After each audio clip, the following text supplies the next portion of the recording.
This is a viewer's request video. Now listen, in my previous haul for the new store Temu, I showed you the craft items that I purchased. Now viewers have called in, or commented in I should say, and requested that I demo these so that we'll know whether or not they're good craft products, because goodness knows they were priced so cheap. Stay tuned, I'll show you if they do. Welcome back to Livie's Lovelies, your inspirational craft channel, and I'm your host, Fam the Fabulous.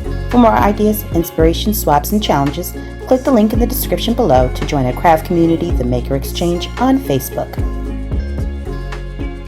Alright, so the first supply or tool that we'll test out today will be the watercolor brushes. Now, this is the brand name.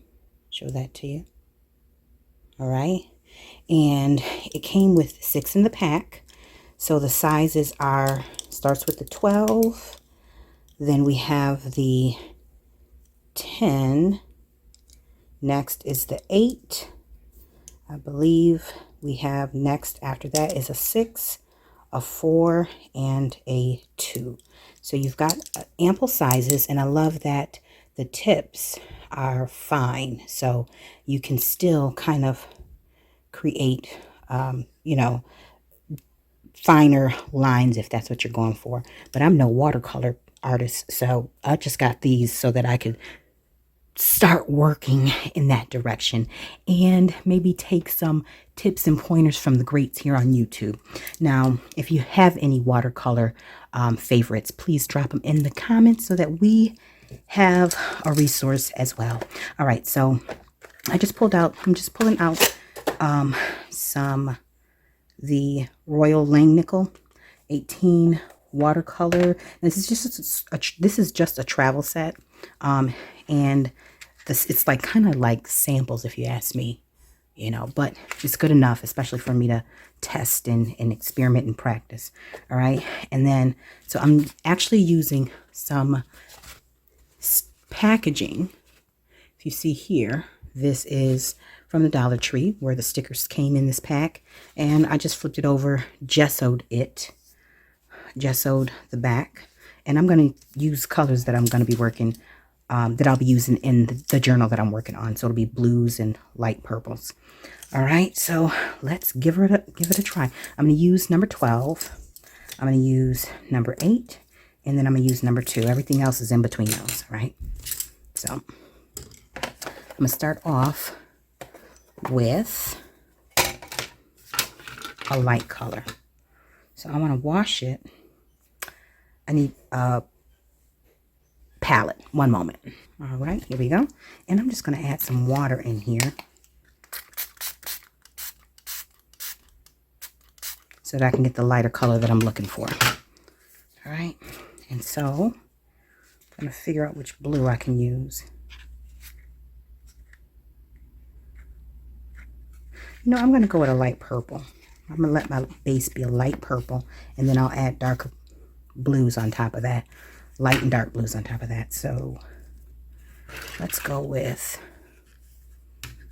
I think it's this one. We shall see. Just wet that.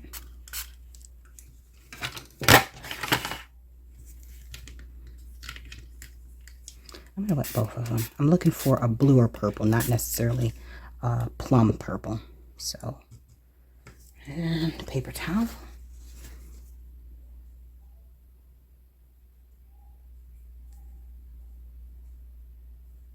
That'll work, but I gotta dilute it. All right.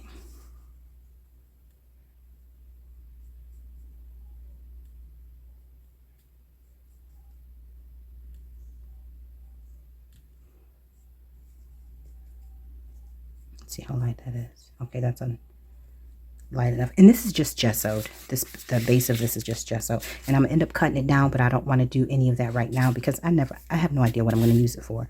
Likely a journal card or a tag. All right, so, and it still has some faint lettering shining through. I'm not sure if you guys can see that. Yep, the barcode, but I'm perfectly fine with it. So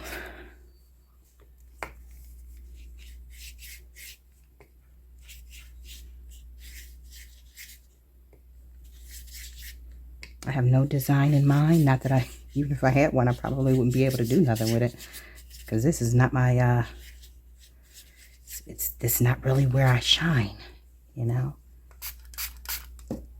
Send the color out a little bit. And then I'm going to take it over to I'm going to dry it. There we go. How about that? All right, so we got that. All right, I'll be back, and then we'll use the next brush, number 8. Okay, so I went ahead and dried that, and I'm not worried about the back, even though I gessoed it. I'm not worried about it because it's likely going to be backed by some cardstock or coffee dyed paper or whatever I need to use it for a journaling card or journaling tag. All right, so let's use the number 8. Now, the color that I think I want to go with at this point, I think I want to do maybe some broad, light colored light blue stripes, because Lord knows I mean you can't mess up a stripe. I mean, I can, and I probably will. All right, and let me just take the excess of this purple and add it to some watercolor paper that I have off to the side. Waste not, want not.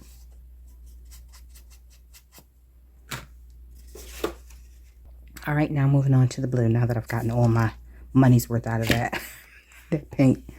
All right, so I'm gonna go with a light blue for this. Let me just spray this. And then I think I'm gonna use a metallic darker blue. Or I'm just gonna, that's not even that dark, but we'll see what it gives. I know this isn't supposed to be an art session, but here we are. All right, let me add a little water to that. Wait, wrong paint. Oh, gracious. Okay, that is too blue.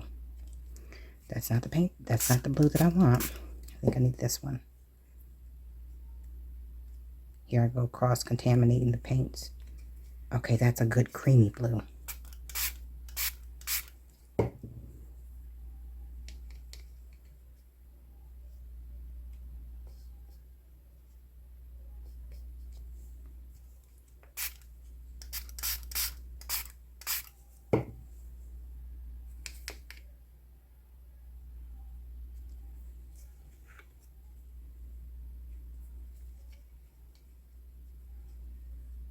All right, let's see what that's looking like.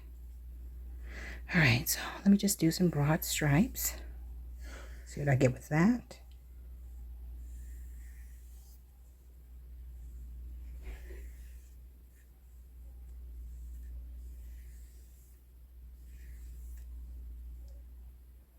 Might need to come closer, considering that it's a little finer than I anticipated.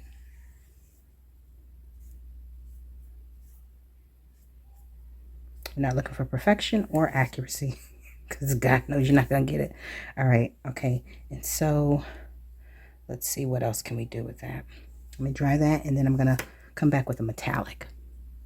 And lastly, while I was drying this, if you notice, those lines became really squiggly. It's actually the paint moving in the direction that the air from the heat gun was blowing it. So I'm taking the cue from the paint itself. Although I really like the way that this turned out, I'm going to go this upside down just so that I can get a different perspective. And I'm actually going to go in with squiggly darker lines using the very fine number 8. All right, so once again, let me get rid of this paint over here, because waste not, want not. All right, and so for that, I'm going to get the dark blue, I'm going to have to go with the second blue and then add a little bit of black to it. So I'm actually going to pick it up with the number 12 paintbrush, simply because it holds more paint, and transfer it and paint with the actual number, was it? Oh, paint is.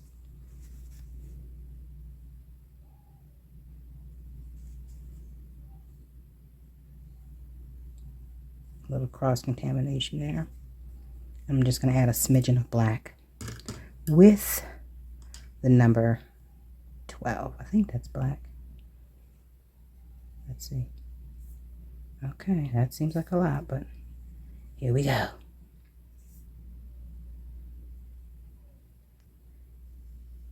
That's giving me a brown, a blue black, a brown black, not a, it's like a green black, but it'll work. It'll work fine. All right, so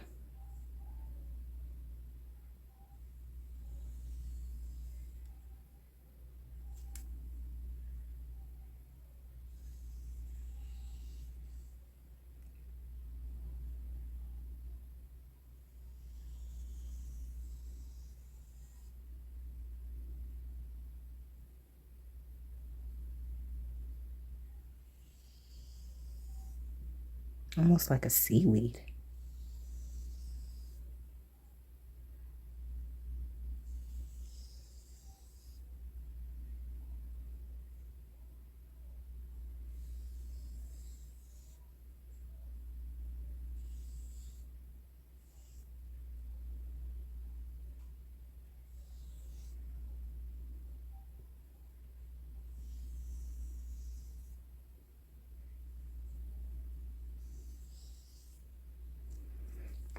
All right, good enough for me. So that is what we get with those brushes. We get a broad stroke to cover the whole page. We also get a finer one, which is the number 8. And then we have the one that you can actually do a little bit more finer detail. So let me go in and grab some of the blue. And let's just see.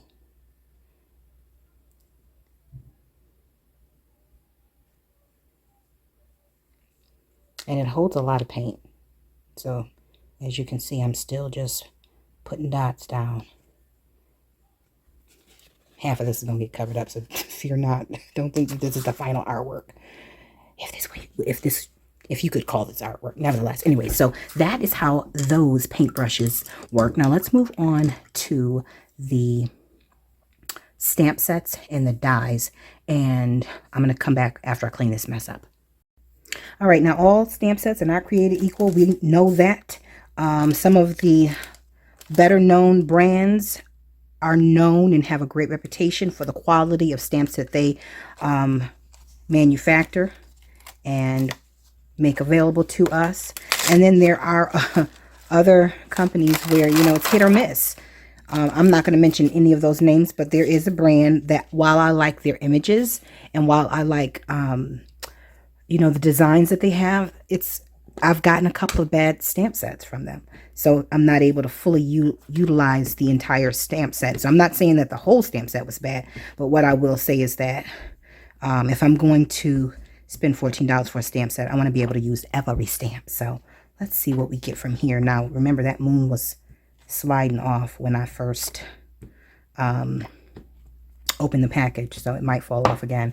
We're just testing the quality. I also would like to point out that I have a rubber mat under here. It's not rubber, it's in a silicone mat, and it's just one that I use it just because it's easy cleanup, low glare, but more importantly because it also adds a slight cushion underneath my paper for when I'm writing or stamping. So just keep that in mind if that's something that you know, you're concerned with. And I'm not putting this on a black because why? It's already adhered to this acetate. So I'm just going to go ahead, and this is regular copy paper. It's not even cardstock. Now, granted, I did not do a very good job of making sure that this laid evenly. So there may be a blur, but we're going to see if this is a good stamp set. So that's all we want to see. So far, great detail. Take a look at this. Even the moon stayed in place. Look at that. That is really nice. Okay, so we're going to move on to the next stamp set. Let's see here. And I'm actually just going to take one of the ladies off of here. Now, I typically will cut my packaging just so that I can slide it in and out, at least until I can get something where I can get them a little bit more organized. So I'm just cutting along the top of this package so that I don't have to keep opening and closing every time I want to grab a stamp. So I'm just going to take this one off because I love that with her back to us. right. And here we go. See what kind of image we get here. Remember, when you're testing out the stamp, you don't want to just hit it and keep it, pull it back up. You want to make sure that, and even when you're using the stamp, you want to press it down, keep it there for a couple of seconds. It don't have to be there for 10 or 15, but just long enough for the ink from your stamp to make good contact with your paper. So here we go. And I'm going to bring this down just a little bit for you. There we go. All right. Let's see what type of image we get there. All right. And everything transferred beautifully. So take a look. Very nice impression. And to think, this is very inexpensive paper. This is printer paper. This is not, you know, and it probably will be better on cardstock. All right. So what I'm going to do here is I'm going to grab another sheet of paper, and then we shall see. See, I need to go ahead and cut this one as well. I'm probably going to, let's try out this one here. I probably could do the whole stamp set, but why waste the ink?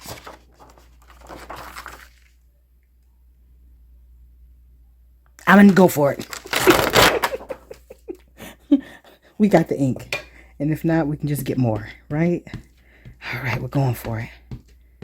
Now, I'm not sure how these are going to end up simply because this stamp may be higher than the one that's inside of it, but we're going to see. I don't know if they're all the same height. It's another thing you got to keep in mind when you're stamping. Are the stamps that you're coupling with one another, are they the same depth, height? If not, you might have to do them separately. All right, I think we're good here. If not, we're not looking to create a card from this. Although if we get a good one, then we might. All right, so. Now it laid down nicely, but let's just see if we can get it to come up with the same amount of perfection. I want to move it too much. All right, I didn't move this side over here. All right, so this one stamped just as good. I could use some better ink, but like that one, that was at the corner. So I think all in all, I give these stamps at least a 9. Well, at least this set of 9, the other one's 10s. All right, now these are the 2 dies that I got. Those 2, and then I got this 3rd one here. All right, and let me show you how that embosses. One moment. All right, so for this embossing folder here, this is the impression that I got. Let's see, where's it at? It's gorgeous, simply gorgeous. Look at the depth in that. Really nice. This will be great for Christmas at this point. So I definitely, and it's a good size. Let me tell you how big it is. It is 7 by 5 inches. So you can also use this for your slimline cards, I do believe. Great size, great size. Make a nice, if you got the full size sheet, nice for a journal cover. All right, so that's the impression we got with that one. For the Christmas tree, which is, I think it's 6 by 4.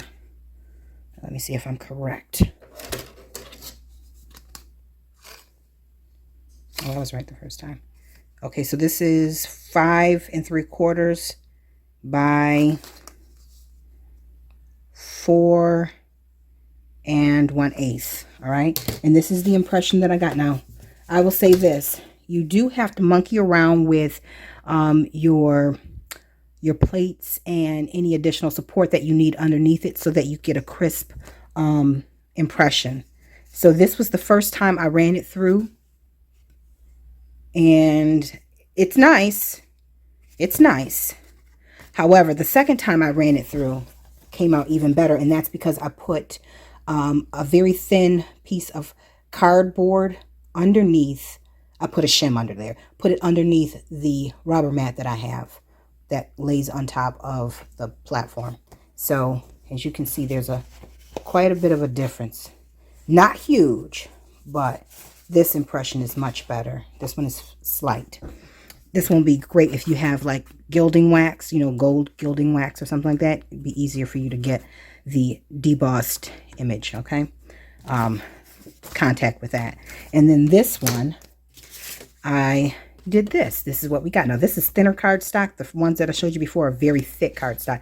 This is thinner, but I still got good impressions. So these will be great. I'll probably cut them up and use them in the back of some type of a card.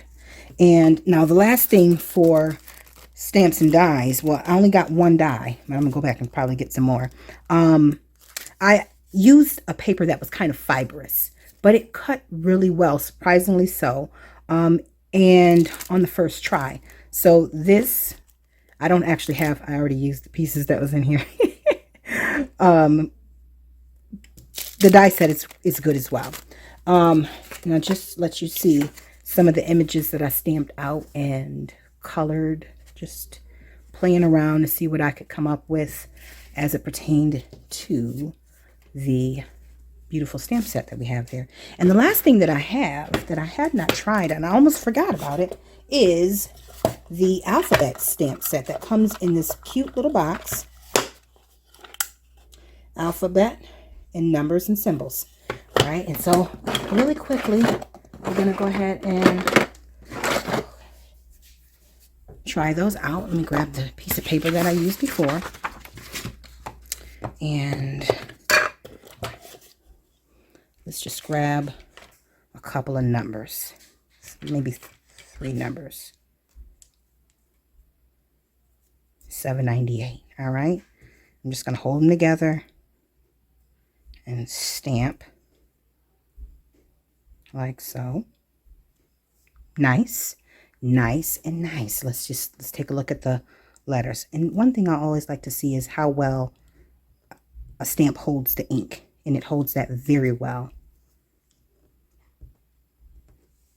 because that lets you know if you can get a good ghost print, if you don't want a full-on heavy pigmented stamp impression. All right, let's do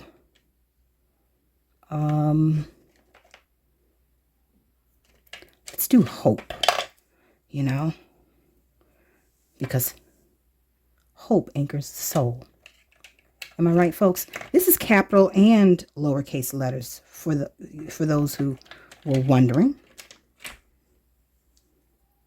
H-O.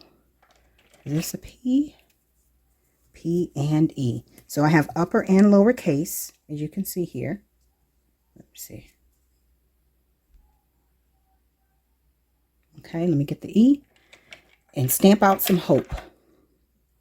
But I think what I'm going to do is see if I can line it up myself. So let me draw a line, see how that will work out. See how exact I could get with that thing.